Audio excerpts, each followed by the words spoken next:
محبتوں میں خسارے تو ممکن ہے۔ جب کسی سے چاہت ہوتی ہے تو خسارے کا ڈر ہر وقت رہتا ہے۔ وہ لڑکی اس لڑکے سے بہت محبت کرتی تھی، اسے کسی بھی حالت میں کسی بھی صورت میں کھونا نہیں چاہتی تھی۔ میری دسترس میں یہ کہانی ہے، لیکن محسوس کرنے والے کے لیے بہت بڑا احساس۔ وہ اسے بار بار کال کرتی، اسے بار بار تنگ کرتی، اسے اپنے ہونے کا احساس دلاتی۔ کچھ وقت گزرتا گیا۔ ایک دن اس لڑکی نے اس لڑکے سے کہا، اچھا یہ بتاؤ کہ تم شادی کرو گے مجھ سے؟ لڑکا مسکرا کر بولا، ہاں، تمہیں کوئی شک ہے؟ لڑکی بولی، نہیں، شک نہیں، لیکن دل کو تسلی ہو جائے گی۔ لڑکا بولا، ہاں، انشاءاللہ۔ اس انشاءاللہ کو 4 سال گزرے۔ محبت نے اذیت کا روپ لینا شروع کیا۔ وہ سکون جو کبھی بے پناہ دل کو آرام دیتا تھا، دل کی تسلی، دل کی تسکین تھا، وہی الفاظ چبھنے لگے، وہی باتیں سخت لگنے لگی، وہی لہجے کرخت لگنے لگے۔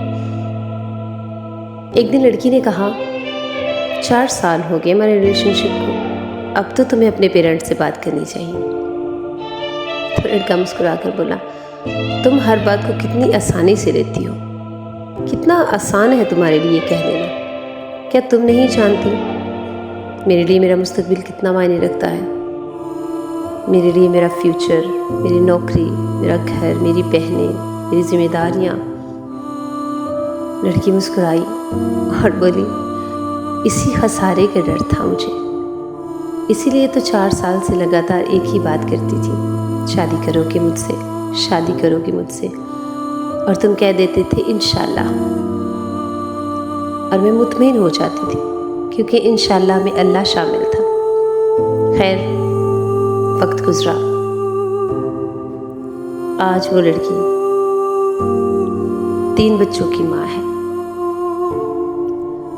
اور وہ لڑکا آج بھی اسی انتظار میں ہے کہ وہ لڑکی سے کال کرے اور اس سے یہ کہے کہ آؤ ہم شادی کرتے ہیں۔ مگر ایسا پاسبل نہیں ہوتا۔ آپ جب محبتوں کو، عشق کو ضرورت کی سولی پر لٹکا دیتے ہیں،